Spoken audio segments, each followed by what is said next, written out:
Portions of the following program may contain pre-recorded material. Morning glory, America. Bonjour, hi, Canada. I'm not there, though I'm close. I'm driving across New York State, going to Chautauqua to enlighten all of the conservatives at Chautauqua.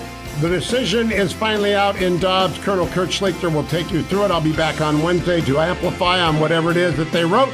Take it away, Kurt Schlichter. And thank you. Thank you, Hugh Hewitt. This is Kurt Schlichter, sitting in for Hugh Hewitt on a pretty significant day.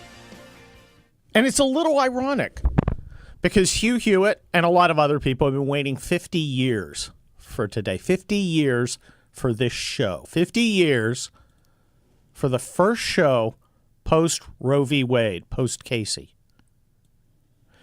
And, of course, Hugh is off doing something else. I am here. Who am I? I am Kurt Schlichter, senior columnist at townhall.com, author of the new book, We'll Be Back, The Fall and Rise of America, which you should go pre-order, and you will hear me talk about a lot today.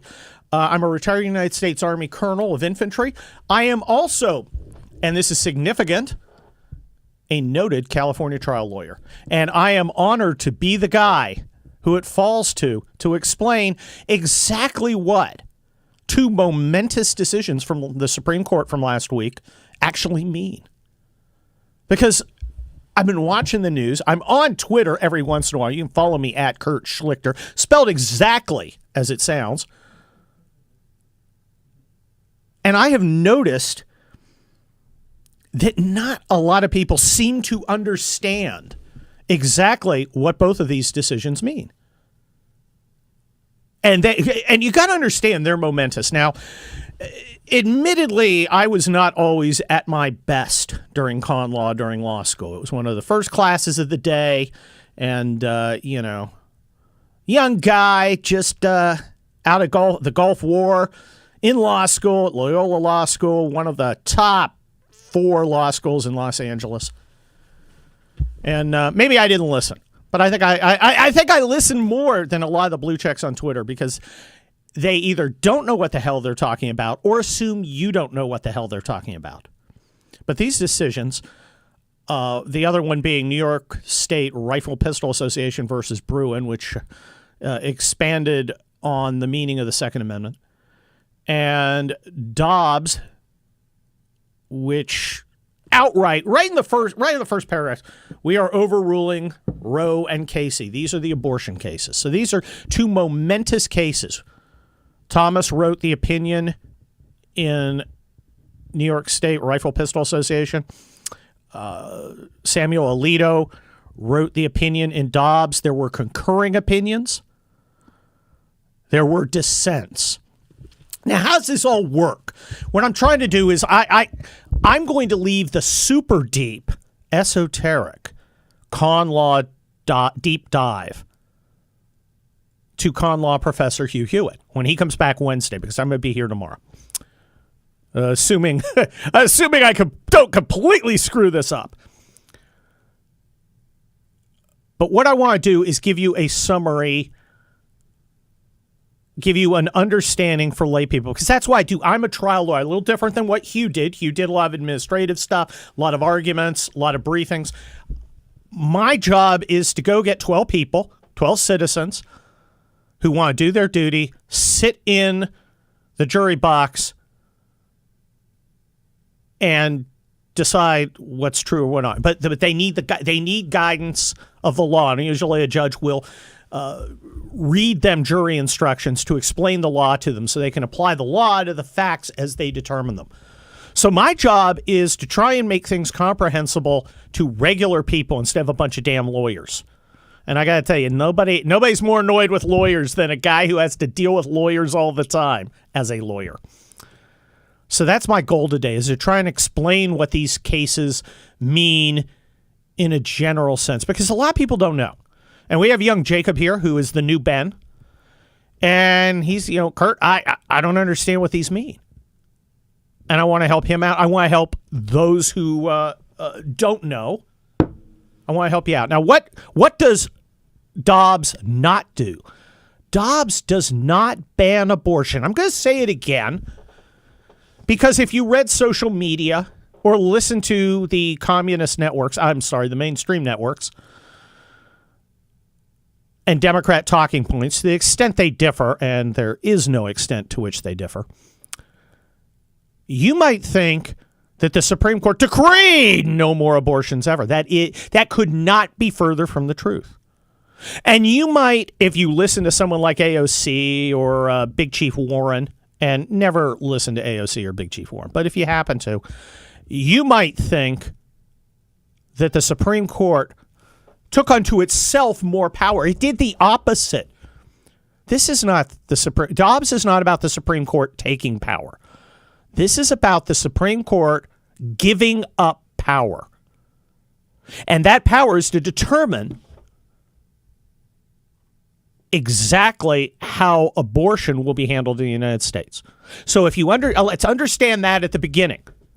What Dobbs says is, one, there is no constitutional right to abortion in the Constitution.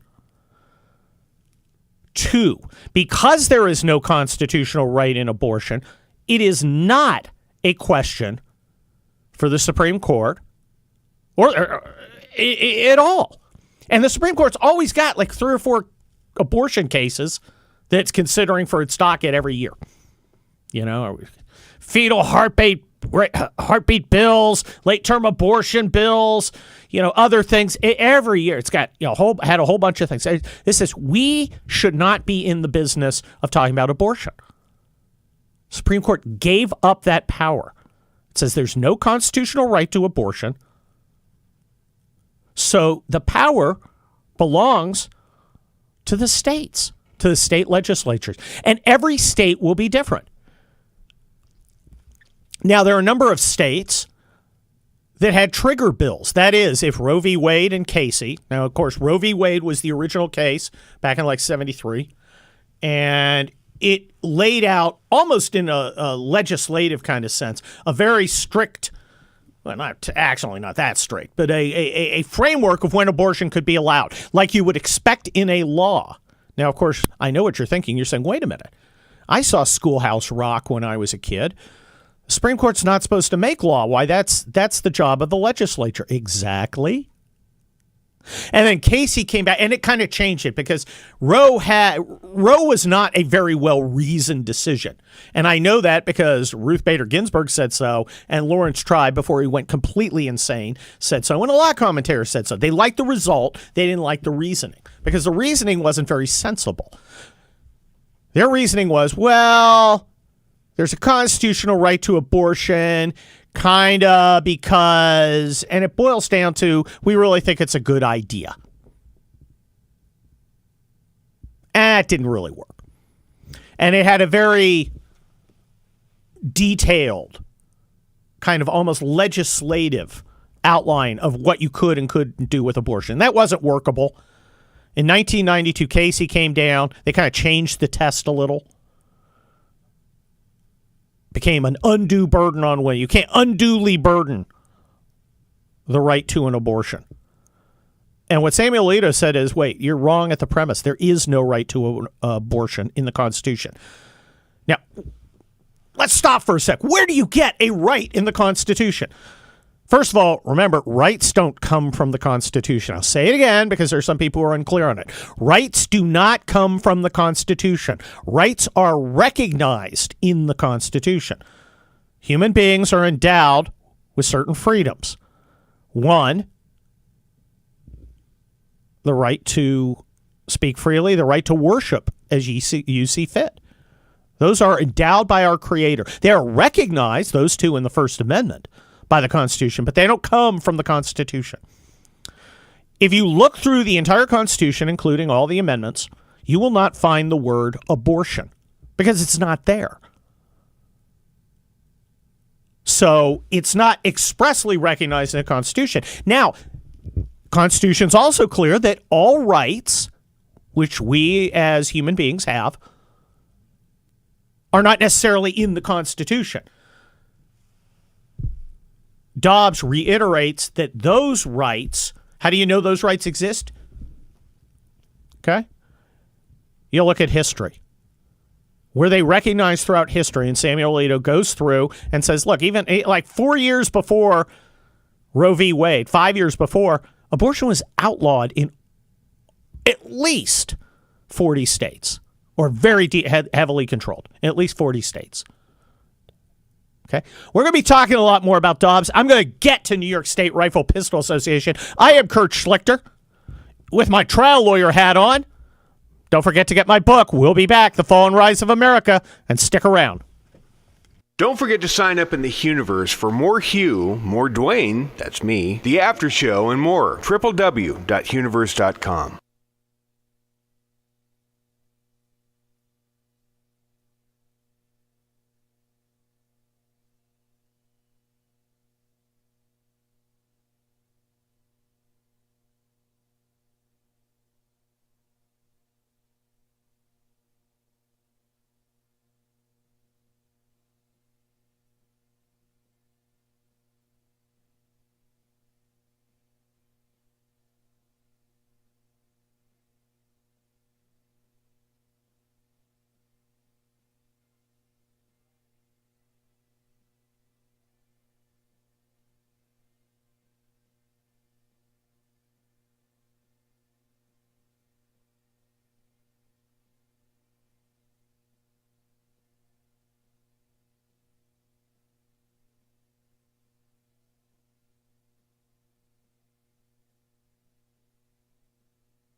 We are back on the Hugh Hewitt radio program. I'm guest host Kurt Schlichter, senior columnist at townhall.com, author of the new book, We'll Be Back, The Fall and Rise of America, which you should go get if you're interested in talking about subjects like a potential civil war, national divorce, and other horrible things. Spoiler, we're going to win, though. And we are winning. We're on a winning streak. Thursday, New York State Rifle Pistol Association reaffirms the Second Amendment. Friday, Samuel Alito's opinion in Dobbs sends the question of abortion back where it belongs, to the states. And we've been talking about that. I want to emphasize what it did, because there's lots of hot takes out there, folks. Red hot takes. I'm talking like center of the sun hot takes. Abortion's going to be, women are going to die.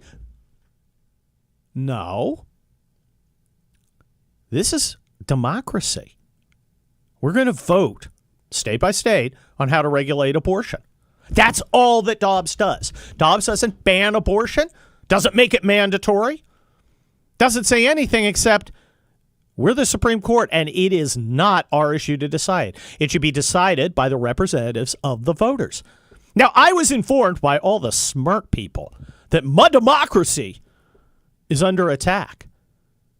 And yet those same smart people are outraged because Dobbs said, yeah, let's let democracy handle it. In fact, Stacey Abrams weighed in. Cut number 4. In 2019, Brian Kemp, the current governor, signed an extreme 6 weeks ban on abortion. That's 6 weeks, often before women know they're pregnant. And in Georgia, where half of our counties do not have an OBGYN, it can be that they won't find out they're pregnant until after it's too late to have this medical opportunity. We know that the right to choose should not be divvied up amongst states, and that the sinister practice of taking constitutional rights and allowing each state to decide the quality of your citizenship is wrong. Women deserve bodily autonomy. They deserve the right to make these choices. And in Georgia in particular, in a matter of days, this 6-week ban will be the law of the land. That is horrendous. That is appalling, and it is wrong. And as the next governor, I'm going to do everything in my power to reverse it. Now, why does Governor Stacey Abrams, because I was informed by her that she's the governor, why does she hate democracy so much? Why is she so outraged that she can't convince the people of Georgia, her own citizens who she wants to continue being governor of, that her ideas about abortion are better than Brian Kemp's and the Republicans? She's afraid to.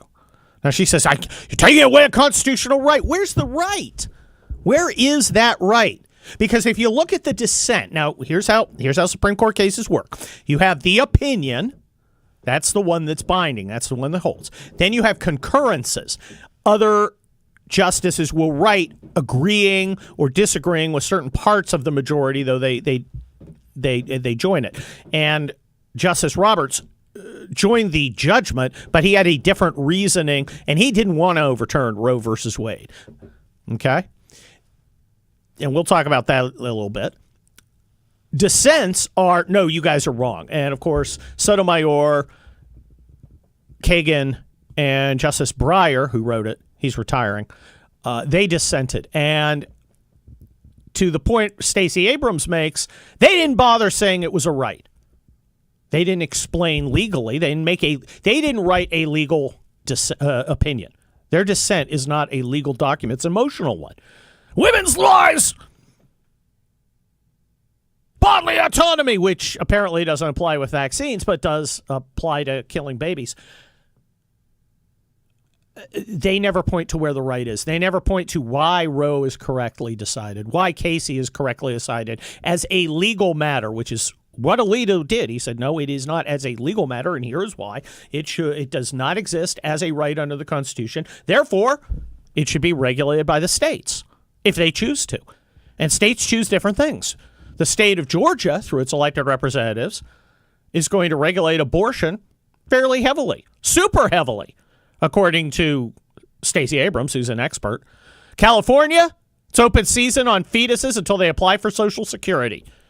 Different states, different takes. The battle is at the ballot box in every state and in human hearts. This is Kurt Schlichter, guest hosting for a great Hugh Hewitt. Get my book, We'll Be Back, and we'll be back on the Hugh Hewitt radio program.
And that powerful rock and roll from the Runaways, featuring Joan Jett and Sherry Curry and a bunch of other rockin' ladies, can mean only one thing: that Kurt Schlichter's guest hosting here on the Hugh Hewitt radio program,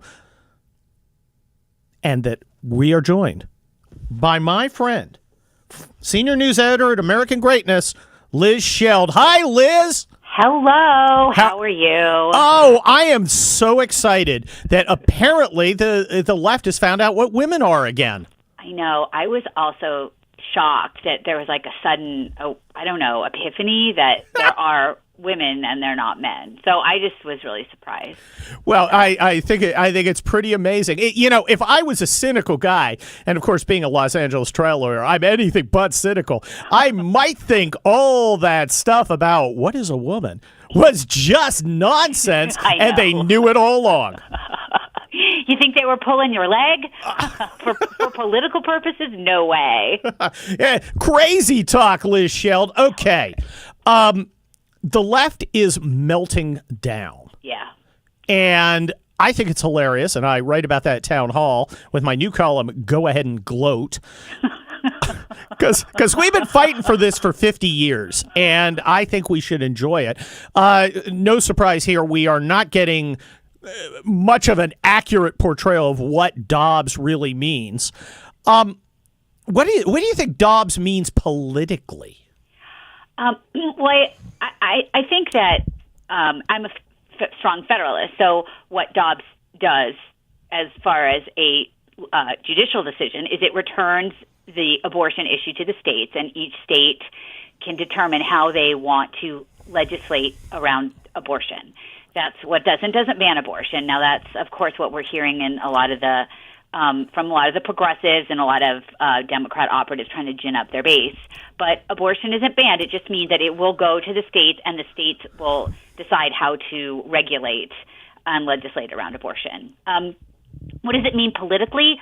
I don't think it's going to mean much politically as far as the 2022 elections and midterms go. This is going to make a big impression now, as it has. Ultimately, it will die down when people are talking about it and they are stuck with high gas prices and priced out of the housing market and dealing with a bad economy. Yeah, Liz Sheld, I think you're right. Tell me if I'm wrong here. Everybody who has a really strong opinion about abortion, one that might change their vote, is already committed.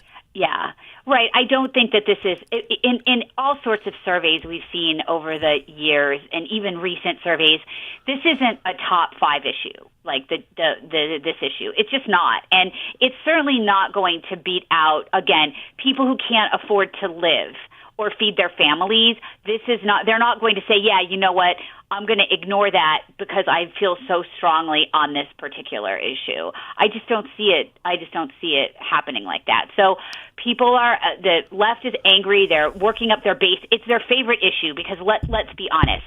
The time to have codified Roe into law was when Obama had a supermajority in the first 2 years of his term back in 2008. They could have done it. They could have done every single thing they say they want to do. They could have done it.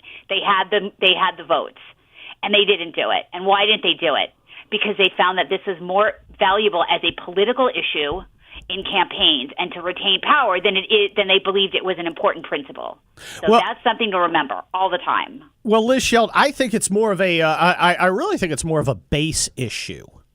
In the sense that I don't think you're winning new people. No, you're not moving. In campaigns and elections, it's all about moving the needle. It's moving people from "I'm not sure" over to your team. There's just not a lot of "I'm not sure" right now. There's just not a lot of people. And I want to point out the same people that are melting down. They're screaming on Instagram and on the social medias, and they're crying. These are the same people that were more than happy to be a supporter of federalism when it came to things like sanctuary cities and sanctuary states, where they thought it was fine that their state handled an issue they cared about differently than, let's say, the actual federal law or other states. They were fine with that. But now not so much. So you can see that this is not really an issue, a principle fight that's going on now. This is a political fight. Liz Sheld, why are Democrats so obsessed with abortion? And I'm going to write about that at Town Hall later this week. But I'm just wondering, why choose this issue? Because I could see liberals going the other way, saying we must preserve life.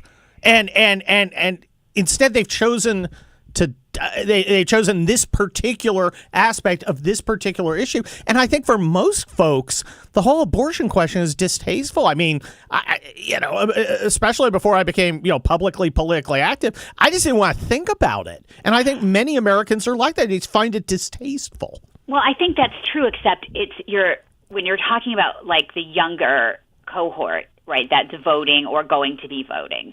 These are the very loud part of the population. They're the most visible on social media. They're the people most likely to go out into the streets and, threaten people with violence and make a scene. And that's how they're activated. So, you have much less number, 45-year-old people that are prepared to go get arrested. Well, except for the wine women. Well, wine women are moms, very upset. The wine moms or women. Can you even say that? You don't know.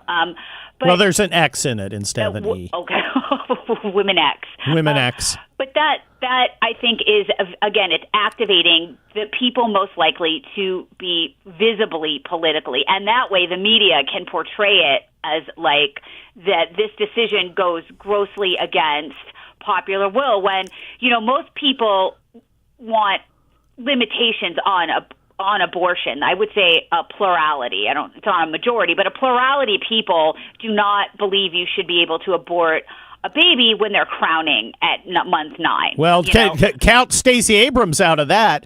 I find it bizarre the way that they handle abortion, because they are unable to handle it in a politically sensible way. I mean, you can be for abortion and not for abortion when the kid's basically ready to fall on out.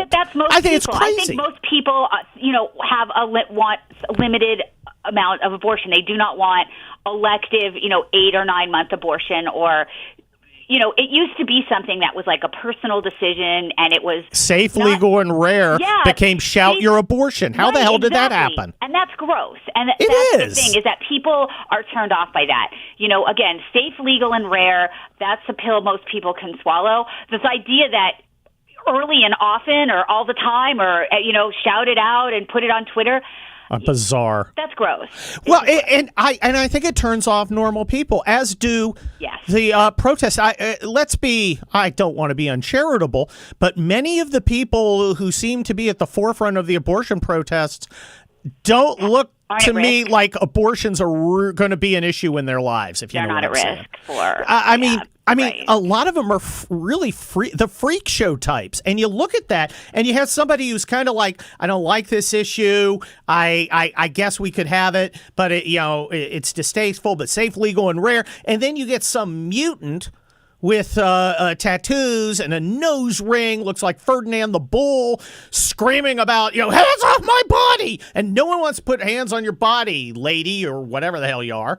And I think it turns people off. I just find it tactically bad for the Democrats. There are better, more effective political ways of handling this if they chose to handle it. I still don't understand why the fight has to be about something I don't so think they have a choice, Kurt. I mean, they're really hostage to their base. Yes. They need their base. So they don't have a choice to sit back and say, what is a good way to handle this that will not alienate even more people, right? Because the Democrat parties are bleeding registration. I saw there's a piece this morning from AP that says over 1 million people have switched their registration from Democrat to Republican. They aren't in a position to do that. They can't pull back and say, okay, let's figure out what a good way to do this. And if you look at just some of the stuff on social media, there's just these videos of these women screaming and yelling. And I want to say, is this really what is got you going? It seems like there's something more. I know. Like, is this it? Is this really what you're upset about? I feel like it's something else. I don't get it, because it doesn't make political sense to me. I mean, for pro-life people, you have the religious inclination, you have the moral inclination. And yes, there's political benefit to being pro-life in certain venues, not here in California, but in other places. But this just seems to be, for the Democrats, spiking the football in places they already dominate. I mean, in California, Dobbs is a giant outrage. They already own California. No, I mean they're probably going to pass a law saying you can do a 10th month abortion in California, and the same in New York and in Washington D.C. The places where people are angry about this are not places where there will be abortion restriction. Well, so that is unusual. Like, why aren't people in Alabama and South Dakota burning stuff down? I mean, maybe they are, and I just haven't seen it yet. But you don't see the same level of anger. I don't know. Maybe that's just something I haven't seen yet. Yeah, I don't think that. I don't think that exists.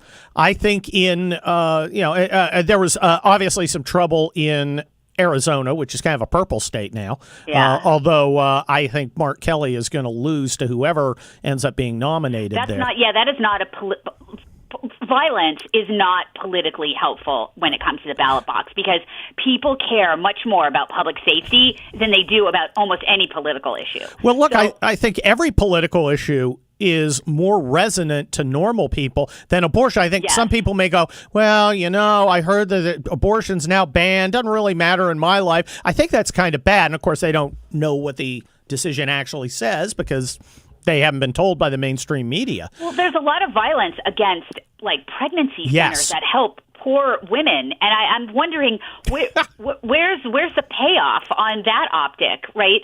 Who's finally they're going after the real villains here. Take that, Jesus lovers!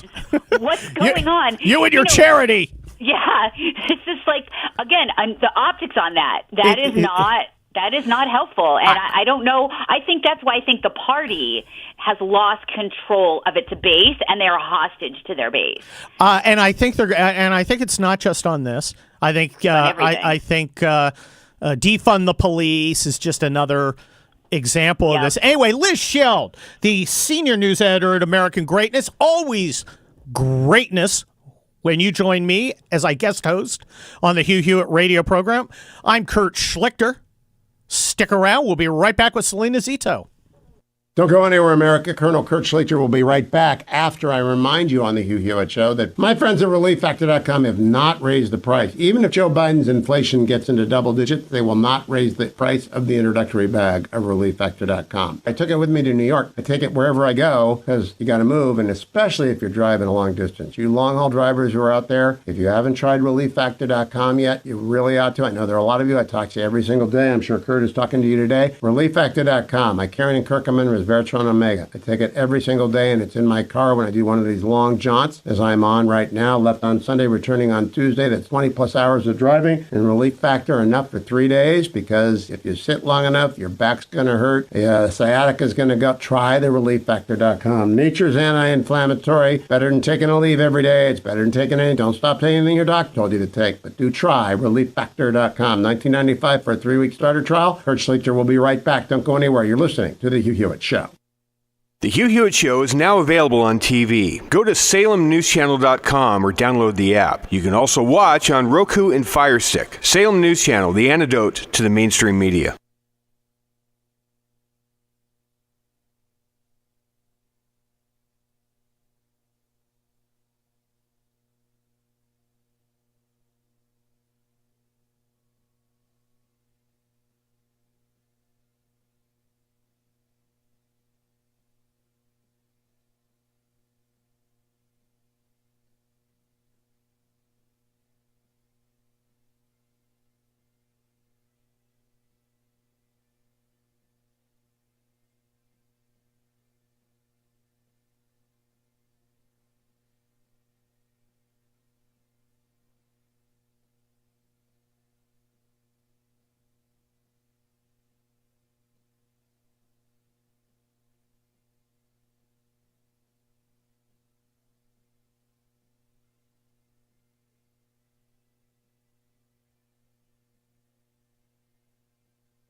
We're back on the Hugh Hewitt radio program. I am guest host Kurt Schlichter, trial lawyer, author of the new book, We'll Be Back, The Fall and Rise of America, which you should go get. It is fantastic. Now, that music that you just heard, the bumper music, you can tell I'm guest hosting because my bumper music rocks. That's one of my favorite bands, The Clash. One of my favorite songs, Train in Vain. And it's introducing one of my favorite people, Salena Zito of the New York Post, Washington Examiner columnist. Salena, welcome to the Hugh Hewitt radio program. Good morning, Sunshine. How are you? I'm very, very good today, and I've been spending a lot of time explaining what Dobbs actually means. And the mainstream / communist media has not been doing that. Do normal people out there really have an understanding of what's going on? I think that people, for the most part, have learned that if it's an important issue, they better do their own homework to find out what is really going on, because my profession really does a sucky job at it. So, yes, I think that people are much more informed than you might fear they aren't. Well, Salena, I think there's some people out there who are actually scared. A friend of mine relayed a story of a woman who's married to another woman who was, I'm really scared they're going to come after me. And that's crazy if you have actually read the opinion and understand it. But the media and the Democrats are ginning up this fear. And, are people going to be able to figure out the truth? Yeah, absolutely.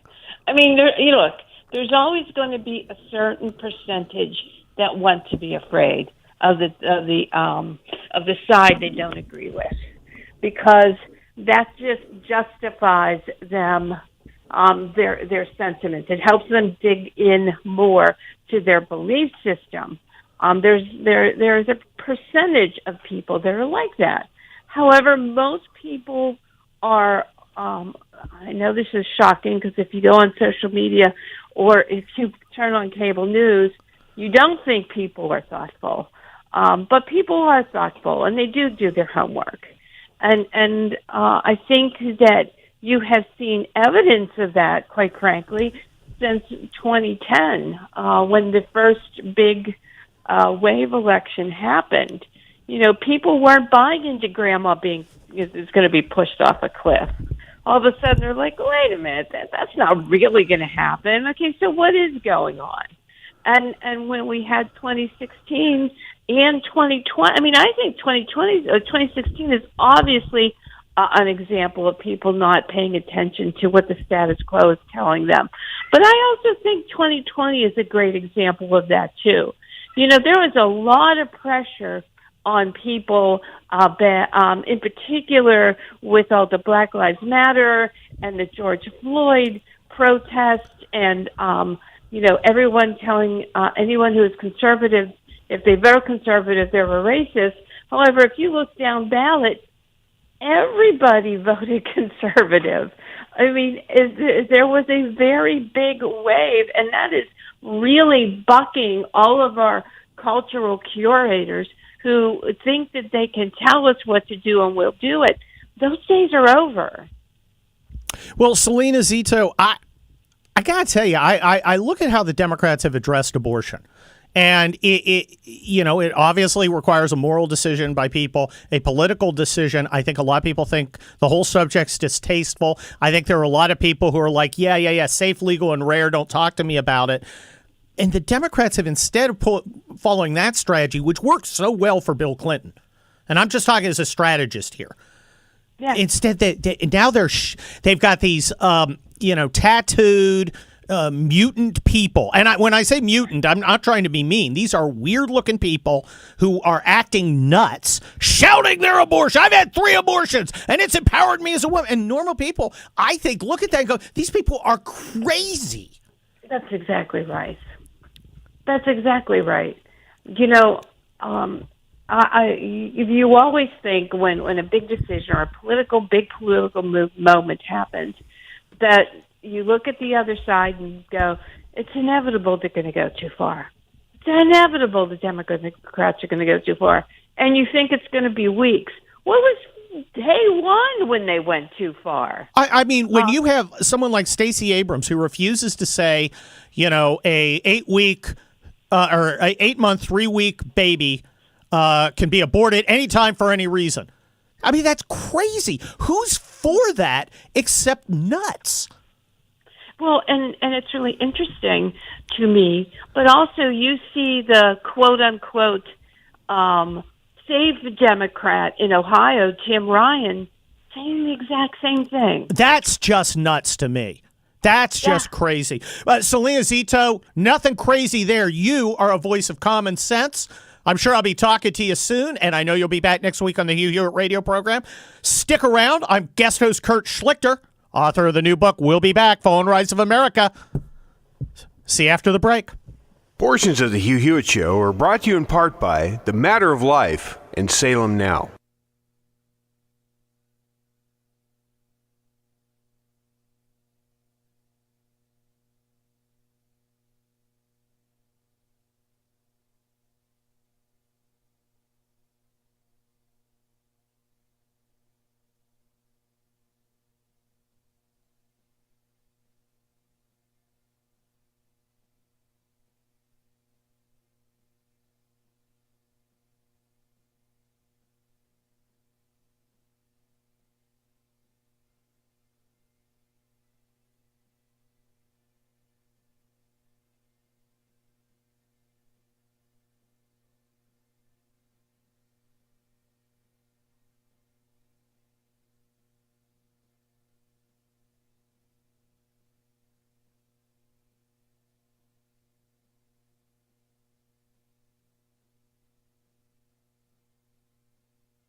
Portions of the following program may contain pre-recorded material.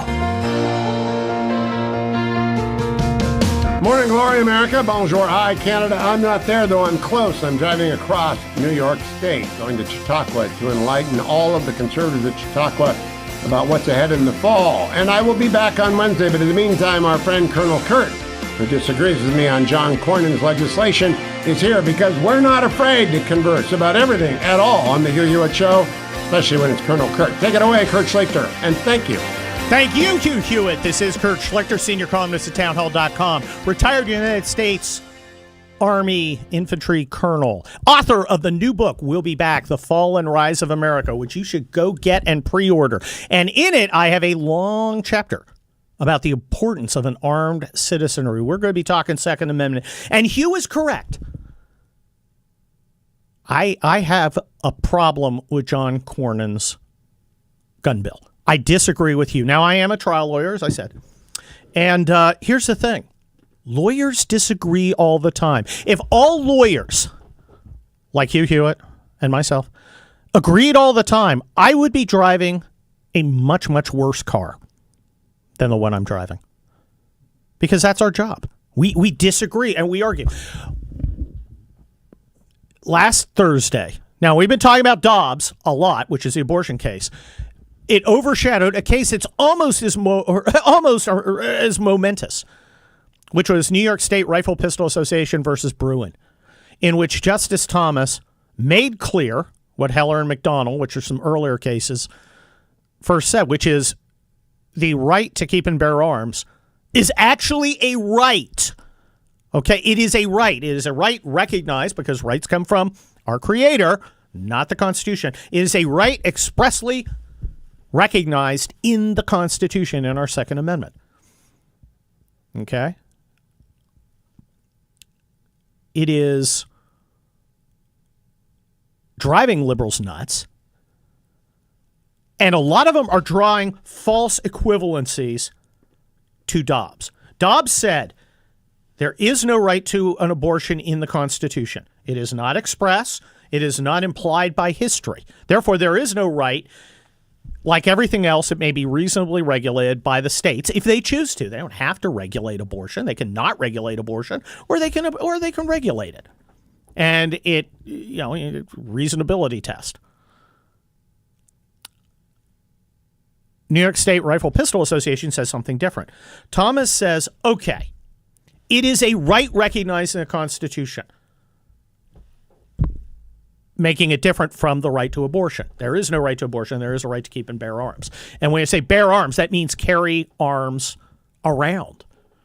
What the New York State Rifle Pistol Association case said was laws in the 7 states, it's actually 6, in the 6 states that will issue a concealed weapons permit only if you show some sort of good cause are unconstitutional. There is no good cause requirement. There is no balancing test. Okay? What do I mean by balancing test? Well, that's what legislatures do. They take the costs and the benefits and they weigh them and they make a law from that. Thomas said, you don't do that with the right to keep and bear arms because it's an express right. That decision was made. There is no balancing test ever because by establishing it as a constitutional right, an express one, you've already made the balancing test. You say it's more important to have the right than any of the possible considerations for limiting it. But it is not an unlimited right in the sense that historical regulations, that is, regulations that at the time of the enactment of the Second Amendment, 1789, that existed then, are appropriate. So what you do is you do not use intermediate scrutiny or even strict scrutiny, because those are kind of balancing tests, of various degrees. Intermediate scrutinies, state has a really good reason to regulate it, so it can. Strict scrutiny is the state has a really, really, really compelling reason to regulate it. Thomas says you don't do either. That decision's already been made. You get to bear arms unless the government can affirmatively show a restriction. It was commonly recognized at the time of the making of the Second Amendment. So it becomes a historical analysis. This is a big deal, folks. This is a big deal. In fact, I would say in some ways it may revolutionize constitutional law. So understand that. Now, how's it different than Dobbs? Because you got leftists going, well, states can, well, I guess the conservatives are saying states can regulate abortion, but they can't regulate guns? Well, yeah. What's the difference? Law is all about distinguishing. You take a certain fact pattern, and it's either the same or different than other fact patterns. And that controls how you apply the law.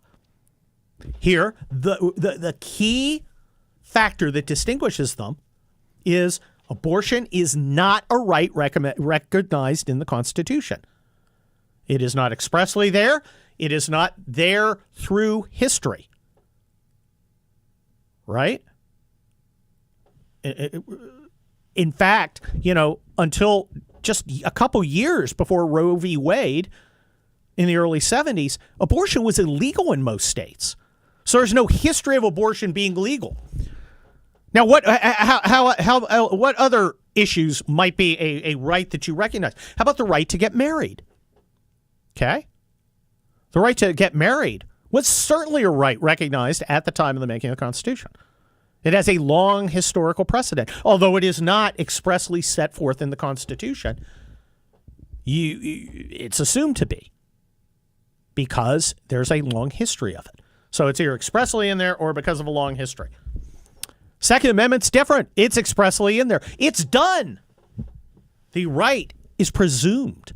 And that's one of the things you always say. Now, here's one thing to watch. This is a lawyer trick. Okay, when there is a rule, a hard and fast rule, if you want to get around it, you have to find an exception. And what someone attacking a case with bad facts where a general rule applies, they will always focus all on the exception. If you look at Second Amendment case law, not from the Supreme Court, they always point to where Scalia and Heller said, look, we are not throwing shade on long-standing regulations of the right to keep and bear arms, like in certain secure places or for the mentally ill and the like. Okay? That's all you hear. You don't hear these cases starting out with the presumption that an American citizen may keep and bear arms. They go backwards. They say, well, you can regulate. They talk about the exception rather than the rule. New York State Rifle Pistol Association, in Thomas's opinion, goes back properly to focus on the right. He says the right is presumed.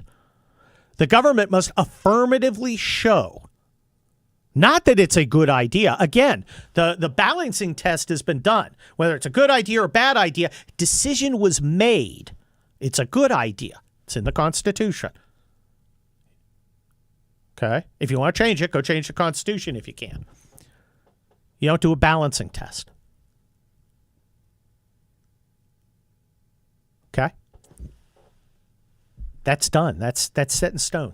You talk about the right as opposed to the exception. So it's always a lawyer trick to focus on the exception rather than the rule. And I see that all the time.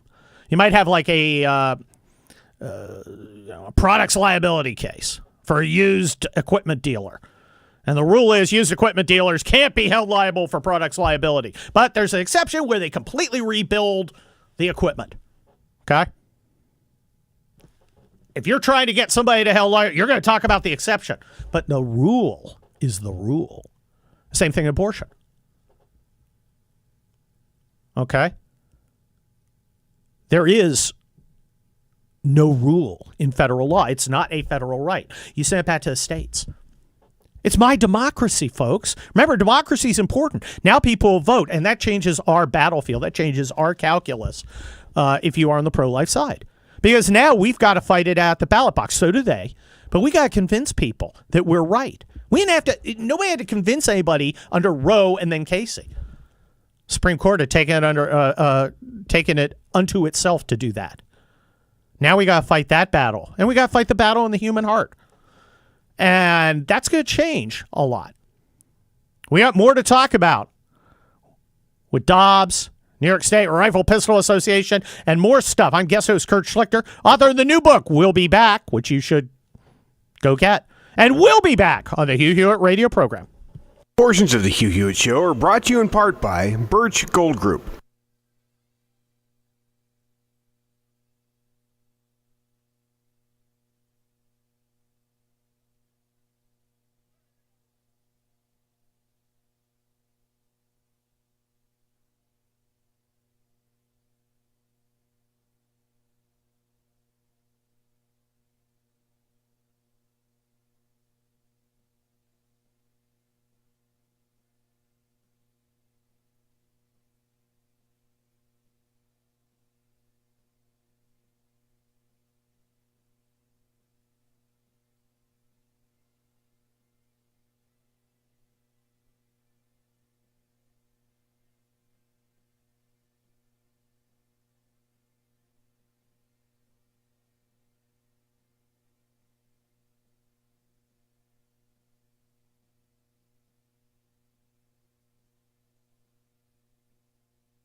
We're back on the Hugh Hewitt radio program. I'm guest host Kurt Schlichter.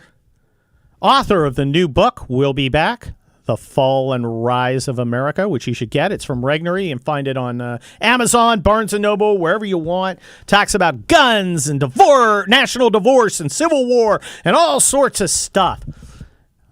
And it looks at 2024 and who may or may not be a good candidate to take over from President Krusty. And it's important. As was just pointed out to me, Justice Clarence Thomas, author of the New York State Rifle Pistol Association decision on the Second Amendment, he's getting up there. And Samuel Alito, author of the Dobbs decision, he's getting up there too. And we certainly don't want Democrats nominating their successors. We'll get some good, solid conservatives in there. No weak hearts. No flakes, Jeff or otherwise. I got to tell you, reading the Dobbs decision, reading the New York State Pistol Rifle Association decision, they're well-reasoned. They're clear, concise. Well, they're not concise. They're very long. But they're very clear. And they make legal arguments. They discuss, is this a right? The answer in the gun case is yes, the right to keep and bear arms is a right. The answer in the abortion case is no, it's not a right recognized by the Constitution. And then they apply it. And they say, no, it is very rare and very difficult to restrict the right to keep and bear arms. You have to show a historical precedent. In the Dobbs case, for abortion, it can be regulated by the legislatures just like any other routine matter because it's not a right.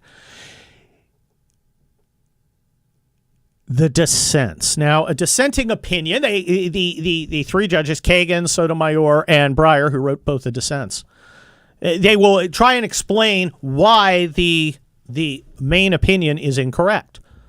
And traditionally, you use legal reasoning in the dissent. They did not use legal reasoning in either one.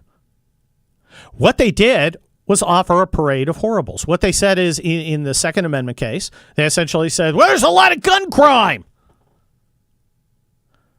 And in the Dobbs case, we got to protect women's rights. Now, I don't know if Kagan and Sotomayor or Breyer are biologists or what. But apparently women now exist. We're going to put that aside. We'll discuss that at some point. Good to know. But here's the thing. There's no legal reasoning in either one of them. And that's bad. Because it essentially comes down to we feel really strongly. In the gun case, they listed a bunch of tragedies. A bunch of incidents where bad people used firearms to murder people. And that's why guns should be regulated. Well, that might be if it was up to debate whether we have the right to keep or bear arms. The fact is it isn't. And that's what New York State Rifle Pistol Association says. It is not up to you because that decision has already been made. It's more important to protect the right to keep and bear arms. That's what happens when you have an express right. The dissent, and Justice Alito took a concurrence, that is a opinion supporting the main opinion, and just took them apart. For one thing, Breyer mentions the Buffalo murders, where some scumbag killed 10 people in New York. And, of course, the New York case invalidated a New York law. And Alito goes, wait a minute. Your argument is, and you shouldn't be making the argument because there's no balancing test to be had because the amendment already makes the balancing test. But even if there were, how do you point to a case where somebody murdered 10 people when the law you want to remain in effect was already in effect? It obviously didn't do anything. And of course it wouldn't because criminals don't obey the law. We got a lot more to go today on the Hugh Hewitt radio program. Guest host Kurt Schlichter, author of the new book, Will Be Back, The Fall and Rise of America. I want you to stick around. If you become a member of the Hughiverse, you not only get every previous Hugh Hewitt show, you get the after show, the best podcast you've never heard. www.hughiverse.com.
We are back on the Hugh Hewitt radio program. I'm the lawyer. My next guest, Cam Edwards of Bearing Arms, is the guns, and he is money. Cam, welcome to the Hugh Hewitt radio program. Good Monday morning to you, Kurt. How are you, man? I'm doing great. How are you feeling about New York State Rifle Pistol Association? What'd you think of that decision? I'm feeling really good about it. I'm actually curious to see what happens today. You know, there are 4 cases that the court has been holding in conference, in some cases for like 9 months, dealing with the Second Amendment. And I'm curious to see if the Bruin decision has any immediate impact. If the court decides to take one of those cases, if they send them all back down to lower courts. But either way, you know, this really was a tour de force decision by Clarence Thomas, and I think every Second Amendment supporter should feel really, really good about what he had to say last week. Well, the New York case said that in the 6 states that still require some sort of good cause to exercise your right to keep and bear arms, particularly bearing arms, that means carrying them around, that's just unconstitutional. You do not have to show any special entitlement or need to exercise a right that's expressly in the Constitution. And since carrying arms was not a restriction recognized at the time of the implementation of the Second Amendment, it is it's an unconstitutional requirement. And we already saw results in California. Our Attorney General sent out a guidance saying you can't enforce that. Of course, now what they want to enforce is, well, but you can still demand that they show good character. And of course, good character in a case they cite, in a example they cite, might include having appropriate beliefs as expressed in social media. You think they're going to spend a lot of time trying to find ways to weasel around the Bruin case? Yeah, I absolutely do. And I think Clarence Thomas anticipated that, and he talked about this in the decision. But, yeah, I mean, the suitability standard, I think, is going to be the new May issue or the new justifiable need, right? Because he noted that there are several states that allow, subjective determinations of whether or not somebody is suitable to carry a firearm. And it was and it was the subjective nature of the requirement overruled in Bruin, which is, do you have need? This objective is, are you suitable? And right. And you can make objective criteria. Say, this guy is not a convicted felon. He's not insane. But, of course, they don't want to do that. Right, and that's the thing. And so Thomas noted that the 3 states that have these sort of suitability requirements on the books operate, in essence, as shall-issue states, meaning that the vast majority of applicants are approved because there's no real reason to deny them. Right. And I think that's the real test for Clarence Thomas. He didn't come out and say, listen, you can't do this, you can't do that, you can't do this. He said at the end of the day, if the average citizen doesn't have the ability to carry a firearm in self-defense in most places, then you're violating their Second Amendment rights. Yes. And so, that's the fundamental nature of this. So, yeah, California can try to screw around with, suitability standards. New York is going to try to do the same. So is New Jersey. But they're going to get hauled back into court. And if they're abusing those suitability standards to say, well, we think you voted MAGA, so we don't think you're suitable to carry a firearm, that's not going to fly. And those laws are going to be struck down as well. It may take another round or 2 of lawsuits, but I think ultimately the Democrats are going to be dragged kicking and screaming towards recognizing that, yes, the right to keep and bear arms is a real right, and you have to treat it as such. Well, Cam Edwards of Bearing Arms, let me ask you, there's lots of talk about concealed carry reciprocity. Now, I have a non-California permit that allows me to carry in like 30-some states.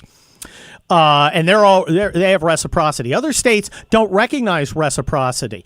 Do you think Bruin is going to kind of force that? Because if I have a right to a shall-issue permit in California, and I get my permit in California, but say North Dakota doesn't recognize it, if I go visit North Dakota, I'm suddenly stripped of my Second Amendment rights, though I have a permit.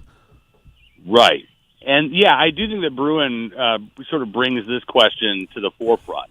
Now, I don't necessarily know that it's going to lead to national right to carry reciprocity, because I think an argument that the court would go for is as long as these states offer non-residents the ability to acquire a permit to carry so that if they're in that state, they can carry, then you don't need to necessarily have reciprocity with other states to recognize their license. But what if you're just passing through? For instance, do I lose because I choose to drive across, say, I-80 through Nebraska? Do I suddenly lose my right to keep and bear arms because I'm only going to be in Nebraska for 30 minutes? Or, well, actually, like 5 hours. I was going to say, what part of Nebraska are you? I know, right? The corner, just the tip. Listen, that is a fantastic question, and again, it speaks to the sort of second-class nature that Democrats and too many judges have treated the Second Amendment that Clarence Thomas talked about. Because you're right, there is no other right that we possess that ends at the borders of our state line, right? When you're on the air in California, filling in for Hugh, you have the same First Amendment right as you do if you're speaking on the street in Virginia. It doesn't matter that you're now in another state. So why is the Second Amendment the one right where as soon as you leave the boundaries of your home state, all of a sudden now everything changes? And that's a federal constitutional right as opposed to Dobbs, in which a state is perfectly, and California does, give you that right. It recognizes a right. In California, you have a right to an abortion in ways you might not in other states, but it's not a federal constitutional right like the right to keep and bear arms. Exactly. So, yeah, I mean, this is one of the live issues that's going to be before the court. And what's interesting is I'm not aware of any current cases that are sort of percolating out there right now that involve a challenge to a lack of reciprocity. But I think that those cases are coming, and probably sooner rather than later. I mean, I know that there were Second Amendment attorneys this weekend, who were strategizing with 2A groups about, okay, what's the first priority? Where do we go from here?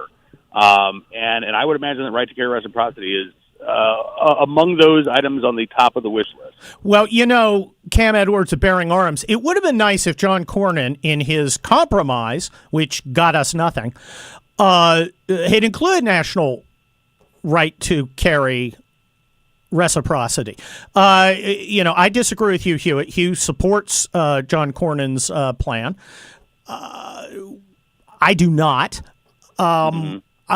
First of all, let's talk about it politically. I don't think we got anything out of it. A compromise requires compromise. We got security at schools and everything, but that I don't see why we have to trade that for gun rights. That should have stood on its own. If we're giving up, and I wouldn't have gone for a compromise, but if we're going to give up something, you would think that we would get something out of it. Yeah, this was one of those compromises where, the folks that I've talked to who were aware of sort of the initial starting point for Democrats said, listen, it could be so much worse.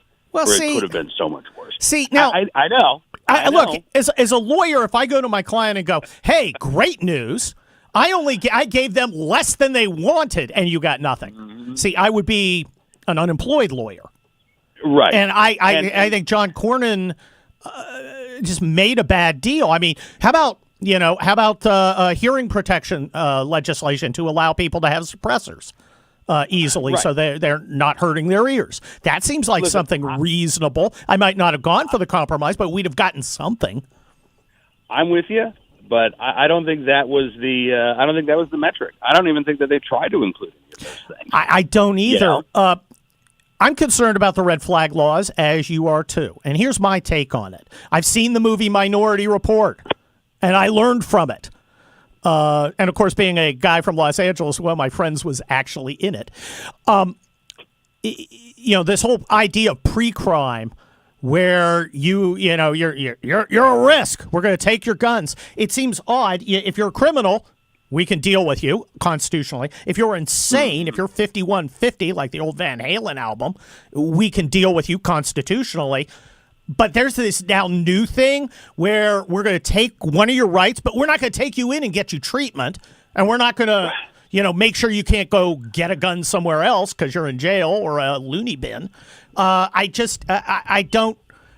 don't see it as practically smart. I don't see it as constitutional. I don't see a constitutional process for taking a right when you've done nothing wrong.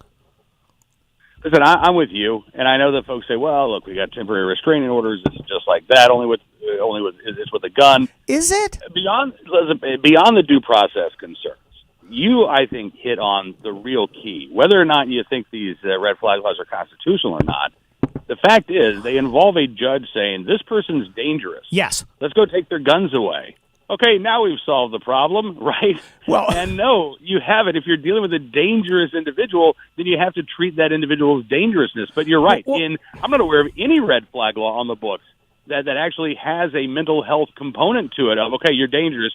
Here's what we're going to do to make sure that you get the help that we think you need.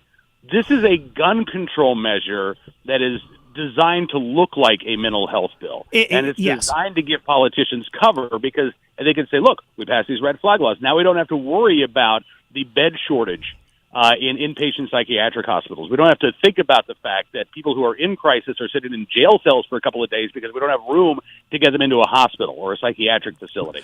There is a real crisis, and these red flag laws allow politicians to ignore it. Well, they also allow, Cam Edwards of Bearing Arms, they also, it's premised on the idea that the judicial system's going to fairly and quickly adjudicate your rights. And from what we've seen, I don't see why anyone would believe that. We got about 15 seconds. Yeah. No, you're right. I mean, listen, the rubber stamping of these preliminary orders by judges is well known. It's one of the many flaws we have in these red flag laws. Well, thank you, Cam Edwards of Bearing Arms. This is Kurt Schlichter, author of We'll Be Back, The Fall and Rise of America, which could get me red flagged. It's that edgy. Sitting in for the great Hugh Hewitt. We'll be right back. Don't go anywhere, America. Colonel Kurt Schlichter will be right back after I remind you on the Hugh Hewitt Show that Birch Gold is our sponsor and that you should buy your gold from Birch Gold. I don't know what the price is this Monday. I have no idea what gold is costing or anything this week. I won't check it until Wednesday. But I know if you're going to buy gold, you should do it where I do it, at Birch Gold. And you find them at hughgold.com, hughgold.com, or text my name, Hugh, to 989898. You might just be buying American Eagles or Krugerrands or Canadian Maple Leafs. That's what I recommend. Or you might be rolling over a portion of your retirement funds into physical precious metals, gold and silver. They will put it in the depository that Birch Gold operates. It is recognized as legit by the IRS. A lot of people want to do this at home. No, do not try this at home. The IRS will not believe it's a 401k unless it's run by an independent third party, and that's where Birch Gold steps in. Get their free information kit at hughgold.com or text my name, Hugh, to 989898. And then do not forget relieffactor.com, relieffactor.com. My friends at relieffactor.com have not raised the price. Even if Joe Biden's inflation gets into double digits, they will not raise the price of the introductory bag of relieffactor.com. A 3-week supply, because that's how long you have to take it every single day to figure out whether or not the 4 pills of Icarian and curcumin or Resveratrol Omega, nature's anti-inflammatories, work for you. I can tell you that 7 out of 10 people re-up, like me. I've been taking it every day for, 10 years, however long since I got my first bag of relieffactor.com. It made all the difference in the world for the minor aches and pains that come with ambling and rambling, for trundling and running, or just out for the evening stroll. Whatever it is that bothers you, whether it's getting the peanut butter down and your elbow hurts, whatever it is, relieffactor.com, give it a try. $19.95 is the starter pack, 3-week, and they have not raised the price. $19.95. And that is because they are absolutely committed to getting you to try it. Once you try it, you will buy it. relieffactor.com, relieffactor.com. Kurt Schlichter will be right back. Don't go anywhere. Portions of the Hugh Hewitt Show are brought to you in part by The Matter of Life and Salem Now.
Oh, boy, are the liberals melting down following the New York State Rifle Pistol Association case and the Dobbs case from last Thursday and Friday. Hi, I'm guest host Kurt Schlichter, sitting in for the great Hugh Hewitt.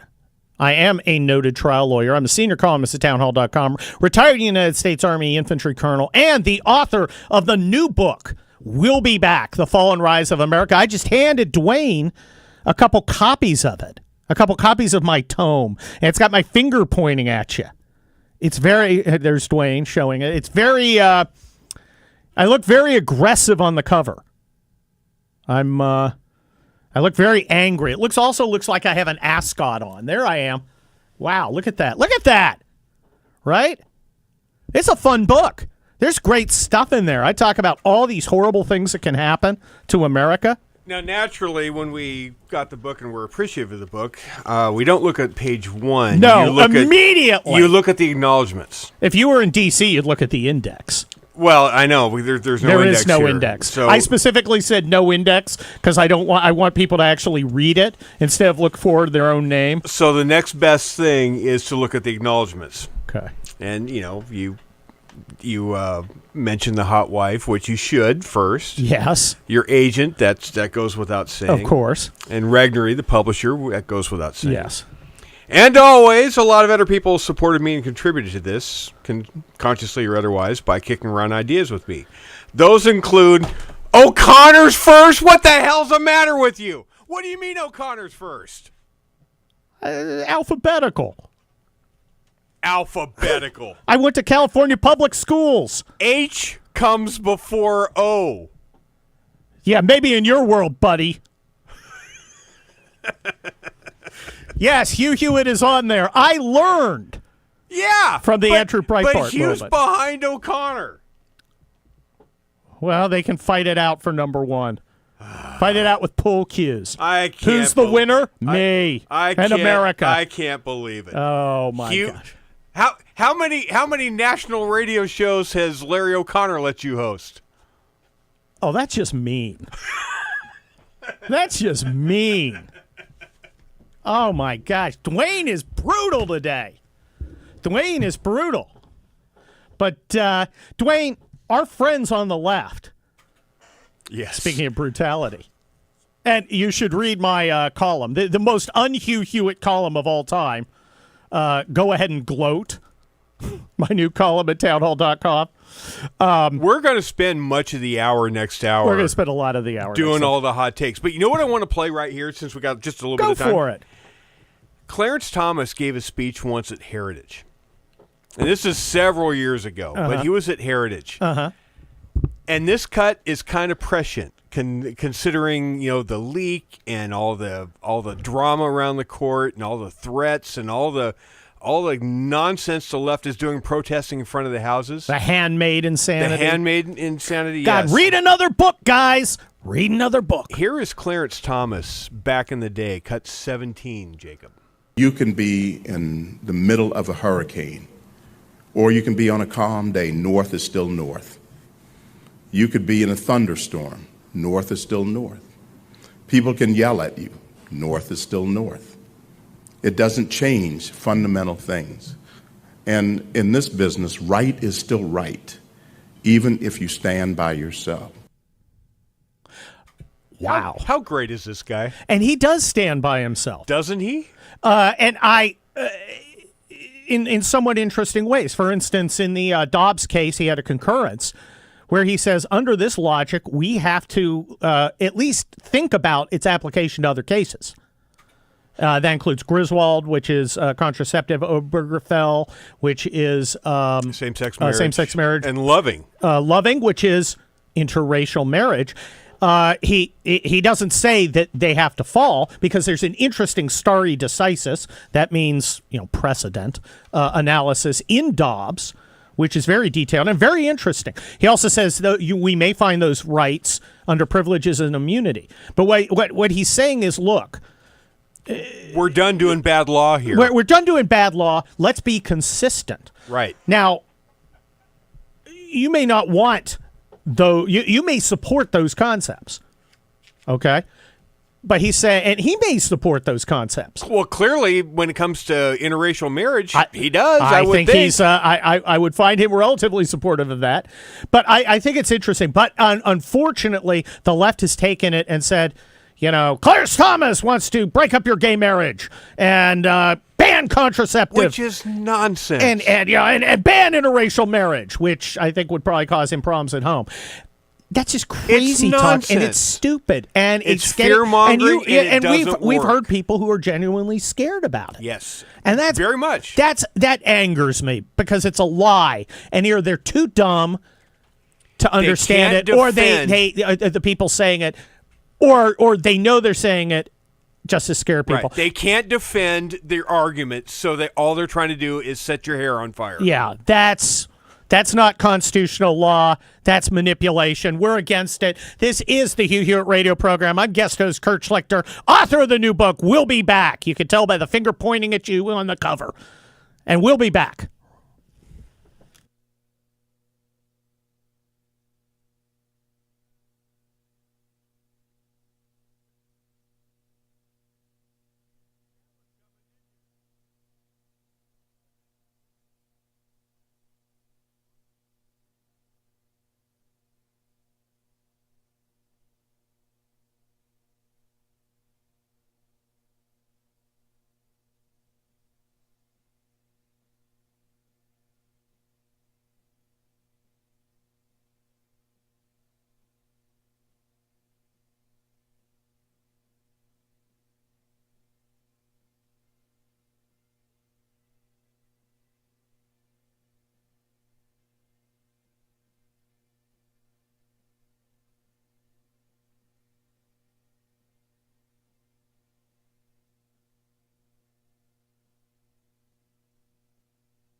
Portions of the following program may contain pre-recorded material. Morning glory, America. Bonjour. Hi, Canada. I'm not there, though I'm close. I'm driving across New York State, going to Chautauqua to enlighten all of the conservatives at Chautauqua. The decision is finally out in Dobbs. Colonel Kurt Schlichter will take you through it. I'll be back on Wednesday to amplify on whatever it is that they wrote. Take it away, Kurt Schlichter. Thank you, Hugh Hewitt. This is Kurt Schlichter. I'm a noted Los Angeles trial lawyer, retired Army colonel of infantry. I am the senior columnist at townhall.com, and I am the author of the new book, We'll Be Back, The Fall and Rise of America, that talks about all sorts of wacky stuff, but it has hope. There's a light at the end of the tunnel, and we saw the light at the end of the tunnel last week. On Thursday, New York Rifle and Pistol Association, that reaffirmed the Second Amendment means what the Second Amendment says. And Dobbs, which is the case that sent abortion back where it belongs, which is to the states. And I got to tell you, the libs are melting down. This is crazy talk. Now, I was informed by all the smart people on Twitter with blue checks by their names that my democracy is the most important thing there is. Democracy! Well, they seem really upset about democracy. They seem to think it's the worst thing in the world.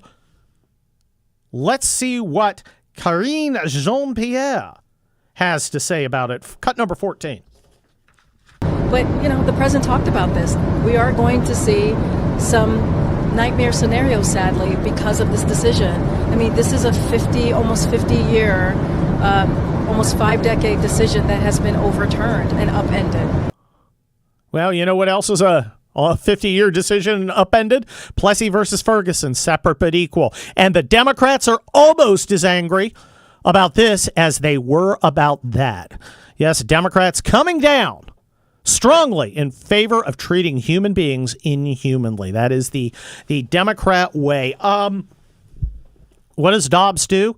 Dobbs simply says this right to an abortion that you allegedly identified in Roe and then Casey doesn't exist. Doesn't exist. There is no right to abortion in the Constitution. It's not there expressly, and it's not based on any long-standing historical right recognized, like, say, marriage. There's always a right to get married. It's not in the Constitution, but it's still there. Right to an abortion. As Justice Alito points out, abortion was illegal in most states just a few years before Roe. Okay, there is no such right. Now, let's listen to Big Chief Warren, who is on the warpath. Cut number 5. Look, we have never left individual rights to the states. The whole idea is that women are not second-class citizens, and the government is not the one that will decide about the continuation of a pregnancy. There's no equivalent there for men. So what we believe is that access to abortion, like other medical procedures, should be available across the board to all people in this country. Well, she sure packed the wigwam with that. It's going to take a minute to unpack all that. Let's see. First of all, I think it's interesting that she is now very concerned with bodily integrity and the right to control your own medical care when people have had their lives ruined because they refuse to take a vaccine. Now, whether that's a smart idea or a bad idea is kind of irrelevant to her argument. He wanted to mandate the vaccine. It seems kind of contradictory. Now, you're not going to hear this very often from me, but Big Chief Warren speaks truly when she says states have never regulated or restricted a constitutional right. Now, there's some regulation, but in general, that's true. She's absolutely correct. If abortion on demand was a constitutional right, it would be unprecedented to allow the states to regulate it on a reasonability test, which is exactly what Dobbs says. She'd be absolutely correct. But she's not correct that abortion is a constitutional right. Now, how do I know that? Constitutional rights recognized by our Constitution, come in two ways. They're either express, that is, written down in the Bill of Rights, like the right to keep and bear arms, which liberals don't seem to like, by the way, or they are found through historical precedent. Like I said, like marriage. You have a right to get married because we've always had a right to get married. At the time the Constitution was enacted, we just assumed everyone had a right to get married. It's long-standing. Abortion, very much different because throughout our history, it's actually mostly been forbidden. Not completely. It's a little different, but it hasn't been established as a right. So Elizabeth Warren would be correct if it was a right. And here's the argument they don't make. Why is it a right? Now, Roe kind of said it's a right because it's just kind of implied by some other rights. And essentially, we think it's a good idea. And no one really thinks that's legal reasoning. And when I say no one, I mean Ruth Bader Ginsburg. She thought it was a terribly reasoned decision. Lawrence Tribe, before he went totally off the reservation, that's another Elizabeth Warren joke, because she is a fake Indian, Kurt explained. He thought it was a poorly reasoned decision. He's very sad it's been overturned, but it's a poorly reasoned decision. It's a terribly reasoned decision. Well, it lurks behind the penumbras and emanations. Guys, the proper test, is it written in the Constitution somewhere? Abortion doesn't appear in it. The word abortion is not there. Or is it a long-established right? Nope, sure wasn't. So it's not a right. Now, there's a way you can make it a right. There's a way you can make it right. It's called amending the Constitution. You got to convince people to do that. But they don't want to do that. In fact, AOC is doubling down on the need to defend what is essentially an indefensible legal principle. Cut number 10. Also, if you live in a blue area, when people say go vote, that should include primary elections too. Because the thing that a lot of people don't like to talk about is the fact that not every Democrat is pro-choice, okay? So the ones that aren't, we really need to reassess if it's appropriate for them to continue to serve in 2022. I strongly agree with AOC. Holy cow, Dwayne. I've agreed with Big Chief Warren and AOC all in one segment. Is lightning going to strike me? This is scary. I know. It's like you didn't acknowledge them in your book. You mean We'll Be Back, The Fall and Rise of America? That book, In fact, I did talk about them in the book. If I had an index, which I do not. Which you do not. Because I don't want people looking through the index going, was I mentioned? Did you agree with them in the book too? No. I did not. This is an unusual situation, which is why I'm pointing it out. But she is correct. I agree with her. They need a litmus test within the Democrat Party for only the most radical pro-abortion people. And when I say radical, I mean radical. Let's see what New York City Mayor, alleged moderate, Eric Adams had to say. 12. Mayor Adams, do you think there should be any limitation on abortions? No, I do not. Non-day of birth is totally fine? No, I do not think. I think women should have a right to choose day their of bodies. birth. Day of birth. 5 minutes before that kid starts crowning, you can kill it. The country is just not there. I want the Democrats to figuratively die on that hill. Die on that baby bump. It is... that's just nuts. And I strongly support them being nuts. Look, I am not pro-choice. I am pro-life. And I can still accept pro-choice people within the conservative movement. And not everyone agrees with me.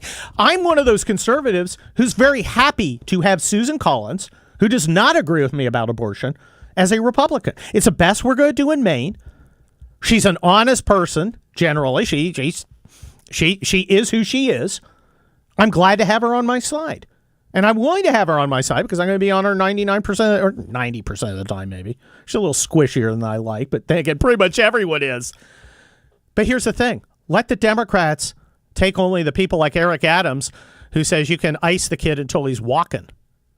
I'll take everybody else. I will take everyone else all day long. This is Kurt Schlichter, guest hosting for the great Hugh Hewitt. I'm the author of We'll Be Back, The Fall and Rise of America, which you should go buy, and you should stick around because we got a lot more to come.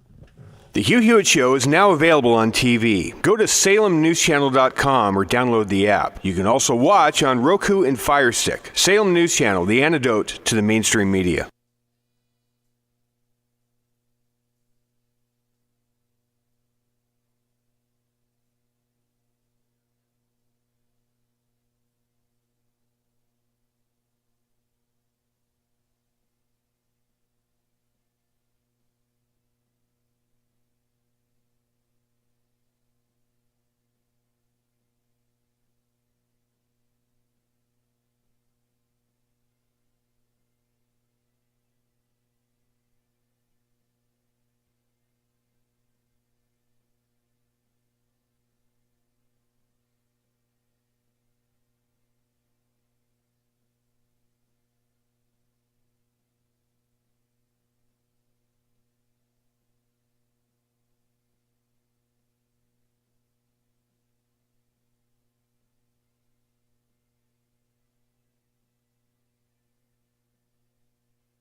We're back on the Hugh Hewitt radio program. I am guest host Kurt Schlichter, author of the new book, We'll Be Back, The Fall and Rise of America. You got to go get it because it's pretty amazing if I say so myself, and I do say so myself. Speaking of saying things, Stacey Abrams says a lot of things, and they're all crazy and stupid. Let's look at cut number 2. Brian Kemp has refused to expand Medicaid in the state of Georgia. He has refused to support women at every stage of their lives when they are trying to make the best choices for themselves and their families. And the reality is, if we care about the medical needs of women, especially black women, then we have to care the entire time. I understood, but I'm just asking you, I asked you about when you see, I asked you if you believe in it all the way up to 9 months. So I'm just asking you, you're talking about caring about the lives of women. I'm just asking, at what point do you start to care about the life of that baby girl in some cases?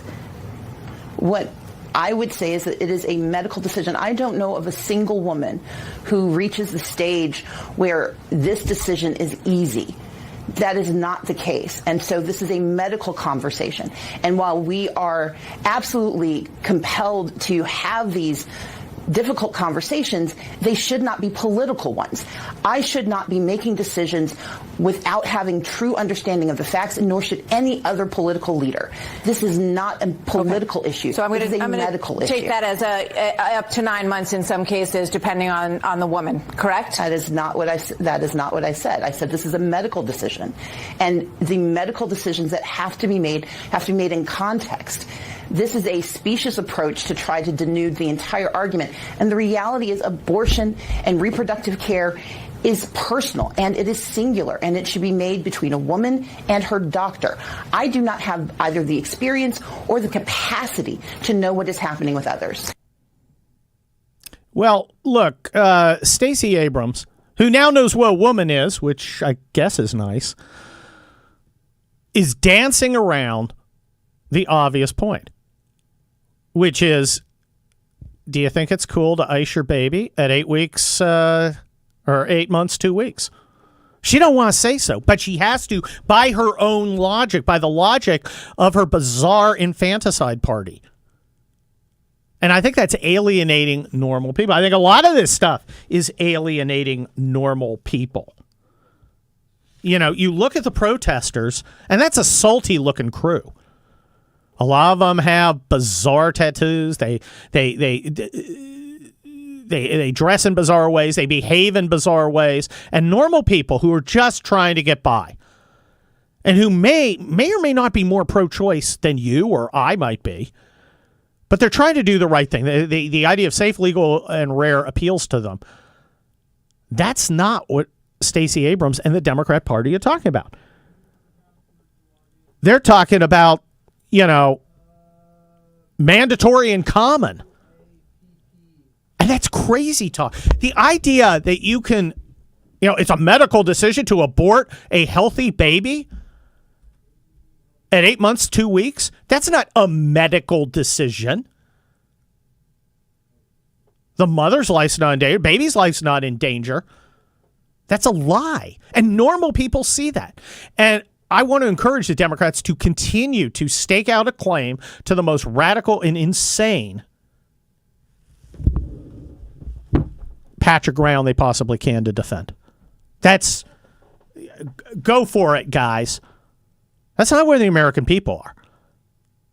It simply isn't. And what we're going to see is state by state, most of the states, most of them are going to allow abortion in some context. Some will ban it outright. California is probably going to make it mandatory. But other states are going to say, well, not after 15 weeks. Which, incidentally, is about what they have in Europe, in most of Europe. I saw Boris Johnson and Macron.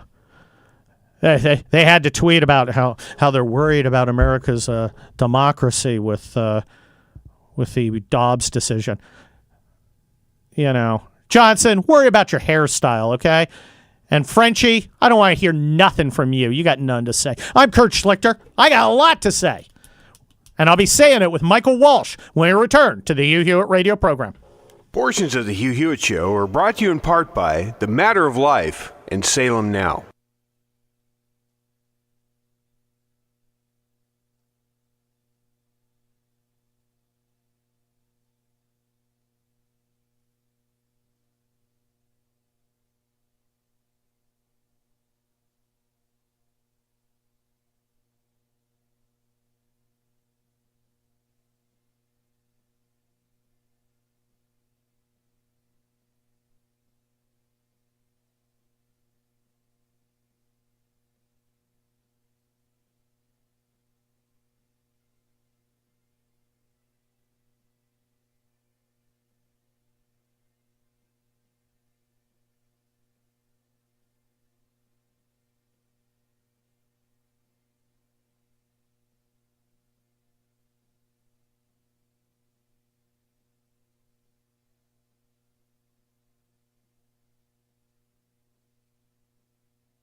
Welcome to Paradise City, a.k.a. the Hugh Hewitt radio program. I'm guest host Kurt Schlichter, noted Los Angeles trial lawyer, senior columnist at downhall.com, retired United States Army colonel, author of the new book, We'll Be Back, The Fall and Rise of America, which you must go get because it is packed with stuff.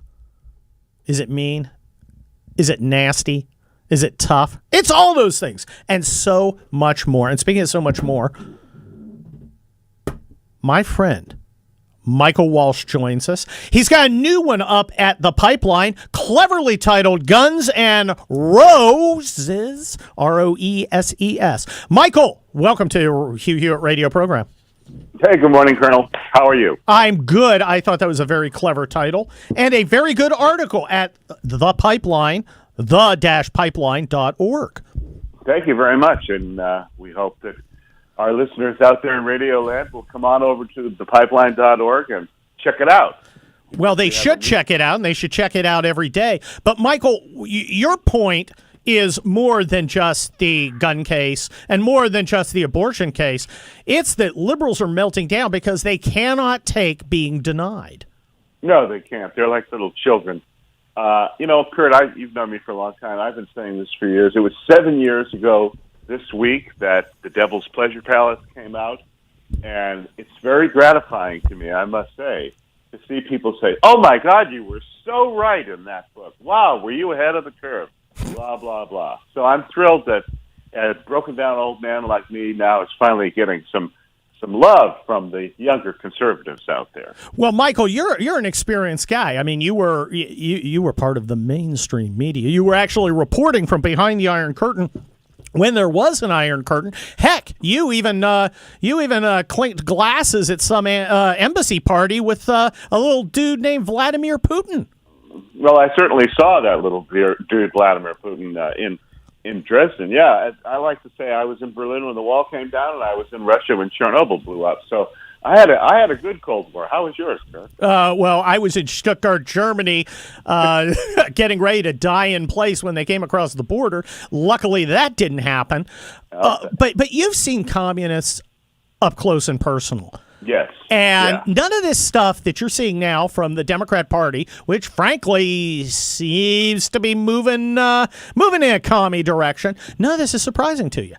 Not at all. I mean, it's the same playbook every time. Now, I'm 72, so I went to college between 1967 and 1971, and it's deja vu all over again, as Yogi Berra or somebody once said.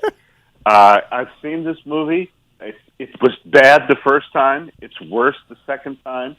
And yet, it seems like every generation has to learn the lessons the hard way, which is this doesn't work, and it ends in death and misery and prison and dirt and stink. I'll tell you, Kurt, the one thing I always knew about communist countries, you could parachute me in blindfolded. Yes. And as soon as I caught a whiff of them, I said, oh, baby, I'm back in the USSR. Michael, you could not be more correct. Of course, I served in Kosovo, former Yugoslavia, for a year. I spent a lot of time in Ukraine, 4 different trips, training Ukrainian soldiers. And there's a smell. Yeah. There's a kind of chemical disinfectant smell, but it's more than that. It's you can almost smell the corpses. Oh, I said in my first novel, Exchange Alley, it's a combination of urine and sweat and coal stink and diesel fuel. Bad cigarettes. BO and cigarettes. I'll put all that in a shaker and blend it up, baby, because that's what it smells like. And, of course, that's what they want here. They want us, as you point out in your article, Guns N' Roses in The Pipeline at the-pipeline.org, you point out, they want us poor. They want us without cars and the ability to move ourselves. They want us eating bugs. Why do they want us miserable? You would think that they would want us happy so we would support them, but that's not how their minds work. No, they're, as I pointed out, not for the first time today, but they're like Islam or like the old Brezhnev doctrine, speaking of the Soviet Union, that once they conquer something, it can never change, can never go back. Once they build that mosque or once they put up the Red Star on the churches at the Kremlin, then it's that way forever. And it usually takes, well, in the case of communism, 75 years for the people to say, boy, this place really smells bad. We got to do something about it. But we have to learn over and over and over. And the young people today have no clue what's coming at them, except you ain't going to like it. You know, Michael Walsh, I was out speaking to some lovely Republican women at the West Valley Republican Women Federated, and it was very interesting. We were at a country club, and the organizer said, look, it was very interesting. I was having a lot of trouble with the country club, which did a fine job, but they were very insistent that they couldn't give us more seats because I sold out and more people wanted to come because I'm amazing. And she wondered why, because they never had that problem before. Turns out that they weren't being difficult. Their suppliers said we can't get more chicken breasts and more salmon. Their suppliers in America said we can't get enough chicken breasts and salmon. When the hell, since the 1940s where there was rationing, did someone in America have trouble getting chicken breast and salmon? Yeah, you know what we're going to turn into? This is a place near and dear to your heart, is Cuba. We're not going to be able to get parts for our cars. So you're going to see people driving 25-year-old junkers down the middle of the street with cannibalized parts. Because I had to get my car fixed last year, and it took months to get some of these parts. Now my car is a little bit older, but still, this is America. It's a classic. Dude, you don't have empty store shelves for crying That's out not loud. America. That's not the America. How come, Michael Walsh, I grew up in the 70s and 80s. It never occurred to me that I could walk into a store and not be able to get what I needed, that a woman couldn't get tampons, for gosh sakes. I mean, baby formula. Why? Right. Oh, baby formula. This is insane. And of course, you got President Gumby. He's talking about a vaccine plan in Senegal. Okay, I got nothing against Senegal, but I'd like to be able to get baby formula and tampons. Yeah, but the part of the strategy is to reduce your mobility. Yes. Gas will be prohibitively expensive. The airlines are in chaos. Oh, don't even get me started. Country. The only thing that makes America work is that we had the greatest transportation system, and we could get from New York to L.A. in a few hours. We could take a train across the country in the 19th century. Europe never had this problem, and we solved it, and now they want to wreck it, and that will keep you in your place. And you better learn your place, Buster, because the Great Reset is coming down the road and heading your way. Well, look, I'm optimistic. My new book will be back, The Fall and Rise of America. Spoiler, I think we have the capability of beating this. I don't know if we will. But look, I think normal Americans are deeply unsatisfied with a vision of a future which is poorer and less free and more miserable. And I think we're going to see, the pushback at the ballot box in November.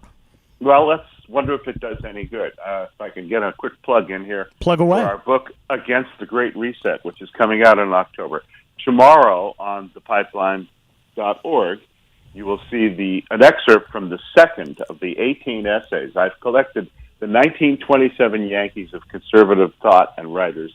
Lots of famous names. Tomorrow is Victor Davis Hanson, whose essay, The Great Regression, is the second in the book. Last week I had an excerpt from my introduction, and every Tuesday from now until October 18th, which is pub date for Against the Great Reset, you will get a free, absolutely 100% free, little glimpse of what we've got in store to fight these people who come out of the World Economic Forum, come out of Davos, and want you to live in a high-rise, have no car, eat bugs, and get sex-free assignment for free. You will own nothing and be happy. That's their slogan. It's coming your way. I just don't think Americans want to do that. And I think we are seeing the pushback. We're seeing the pushback at the Supreme Court, obviously. I think we're going to see pushback at the ballot box. And normal Americans don't like this nonsense. No, they don't. But they don't know what's coming. Here's the interesting thing, Kurt. We've talked to people, in Britain especially, and they say, "Oh, this Great Reset is, what is it? I've never heard of it. It's some right-wing conspiracy thing." No, it's not. It's coming. And so we have people like Victor, we have Conrad Black, we have Douglas Murray, we have Roger Kimball, Richard Fernandez. I mean, There's the late Angelo Codevilla. I mean, you want that team on the field for you? Well, it's coming. That's going to be, it's going to be outstanding. Against the Great Reset, coming October 18th. Go ahead and pre-order that stuff. Now, yes, look, please do. Look, I think the great, this Great Reset, and it's not a conspiracy theory. These guys, this is a good term that applies to the conglomeration of initiatives and fetishes that the left have. I think it also opens a huge opportunity for aggressive reactionary politicians, reactionary towards this horrible trend. And I think we saw it in 2016 with Donald Trump. I think we may see it again with either Donald Trump 2.0 or someone like Ron DeSantis. We got about 15 seconds. What do you think? Is there an opportunity? I think there's a great opportunity. The question is we have to clear our minds of these pre-existing prejudices and understand we're in the fight of our lives, and it's time for every man to get a mitt and get in the game. Inspiring. Read Michael Walsh's new column, Guns and Roses, ROESES, at the-pipeline.org. And check out that preview tomorrow at the same place. I'm Kurt Schlichter, guest hosting for the great Hugh Hewitt. We're going to be right back. Stick around.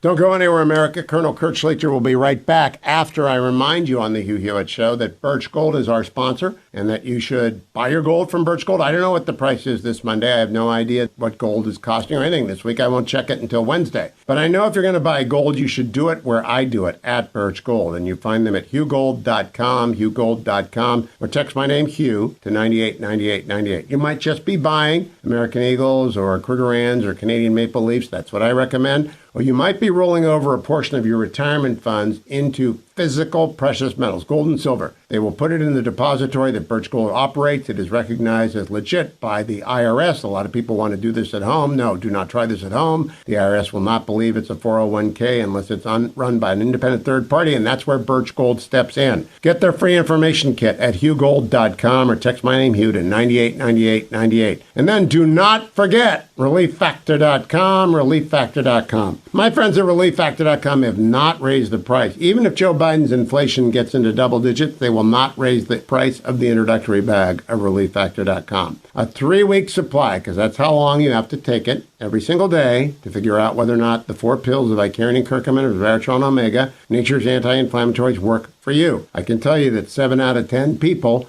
re-up, like me. I've been taking it every day for, 10 years, however long since I got my first bag of relieffactor.com. Made all the difference in the world for the minor aches and pains that come with ambling and rambling, for trundling and running, or just out for the evening stroll. Whatever it is that bothers you, whether it's getting the peanut butter down and your elbow hurts, whatever it is, relieffactor.com, give it a try.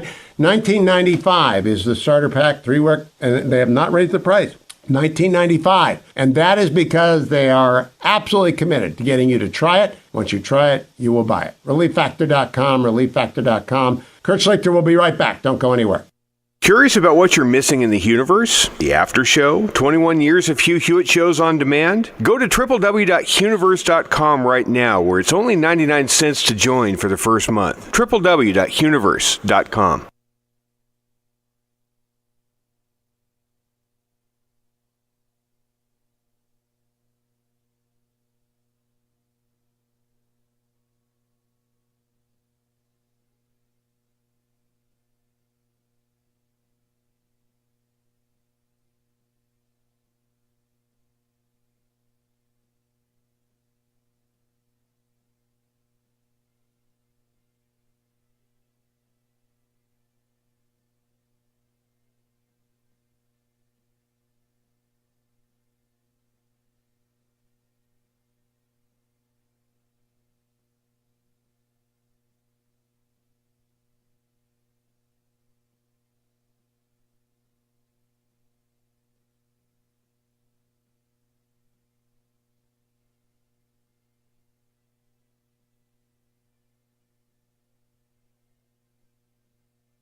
Wow, Dwayne.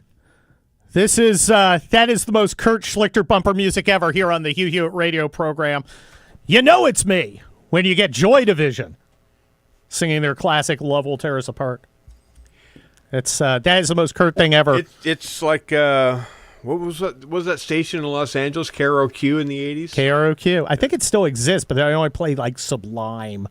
Yeah. By the way, that was one of Andrew's favorites. You know, Andrew Breitbart and I bonded over 80s music and Mexican food. Andrew, who, unlike you, actually mentioned Hugh Hewitt in the acknowledgments. No, I mentioned. That's what I said. Oh, yeah, unlike me, he did not. Yeah, he did not. Famously, in one of the funniest segments of Hugh Hewitt radio ever. Oh, God, that was so awkward. It was just... Good Lord. Boy, it was awfully good radio. Oh, my gosh. I distinctly remember. The only time I ever heard Andrew Breitbart. At a loss for words. At a loss for words. He brought me into this, back into the conservative thing, because I was doing it in school at UC San Diego back in the 80s. At the newspaper founded by the publisher of, or editor-in-chief, Harry Crocker of Regnery, who's producing my new book. We'll Be Back, The Fall and Rise of America. Have I done this 7 times? Why is it that you don't have a copy of your own book with you at all times? I do. I have it in the car. Should I carry one in my backpack? No, but there's a camera right in front of you, right? Well, yeah, I guess I could put it behind me. You could if you actually wanted to promote the book. Jeez. Now everybody's going to go, this Kurt guy, I don't know about him, but I see the cover. And it looks, and his eyes follow me around the room. Yes. And that finger is... that's not the Bill Clinton finger. That's not a Bill Clinton finger, because Bill Clinton was all, like, as you point out, he's like that. Yeah, he always never pointed at anyone. Exactly. I can't buy that. I'm going to point. I got a finger, I'm going to use it. You know? That was your look when you were running the military car wash, saying, "Go, you there, go scrub fix harder." That. Yes, exactly. That's I was no Pete Buttigieg. I was no Richard Blumenthal. I didn't win the Battle of Quezon personally like he did from Boston. Who could? Or wherever the hell he's from. Exactly. What's he? Connecticut. Who? Blumenthal. Oh, Blumenthal's Connecticut. Buttigieg is what? South Bend? Yeah, what's the capital of Connecticut? I'm trying to remember. I don't even remember. I don't know. New York? No one cares about Connecticut. The capital of Connecticut, I think, is the Canada of New York. I think it's New York. I don't. No, it's probably Hartford or something. Yeah, I think it's Hartford. Well, who cares? No, I care. I know. Hugh's probably got like 5 stations in Connecticut right now. It's Hartford. And they're all getting a... He's from Connecticut? Mark Twain? Gosh. He had a finger on him, too. He had quite the finger. Mark Twain's finger. That's it's a euphemism. See, that's exactly how we drew this segment up. It's a band. Mark Twain's finger. Hi, I'm Jeff of Mark Twain's Finger. I play bass. And this is a new song on K-Rock. Rumors of my death are greatly exaggerated. And if you think that's bad, we could be playing Joe Biden talking about solar plants in Angola. Solar plants in Angola. I know that's everybody's talking about the solar plants in Angola. Of course. I'm at the gas station, right? Yeah. And somebody's like, putting $400 of gas into his Toyota Corolla. He's but like, at least we've got solar plants in Angola. We got solar plants in Angola, so things are looking great. Things are amazing. He's just a bad politician. Tone deaf. He is tone deaf. Who's also my favorite rapper. Tone deaf. Tone deaf. Yes. That is. No, he's a bad politician. He's got bad instincts. He's had bad instincts for 50 years. He's tone deaf, and he's old. He's the Peter principle. That's it. He manifests it. If you think Peter principle, you think President Gumby. I mean, he's horrible. Did you see him staggering around Europe? Yes. I mean, he's walking, he's all stiff and everything. I get stiff when I get up in the morning because I'm 57. And he's old enough. But I mean, now he's old. He's embittered. Homeboy's crusty. He gets bitter when anybody questions him now. And he's dumb. That's the thing. He's not a smart man. No. And then you throw on his noticeable decline on top of being dumb. So, it's a problem. And, he's going to lead his party to victory in the midterms. I don't think so. Are we lucky enough for him to actually run for re-election? I think he'll do it. He's dumb and he's got an ego. He's like aggressive and stupid. The worst possible combination. I mean, aggressive and lazy. Dumb and lazy. That's okay. There were even protesters in front of the court, young girls that were protesting, and they asked him about Biden, and they're like, "He's too old. We need somebody different." Even they, the tattooed mutants, don't like Biden. Well, speaking of tattooed mutants, we will be speaking of them tomorrow on the Hugh Hewitt radio program when I guest host again. I'm Kurt Schlichter. I'll see you tomorrow.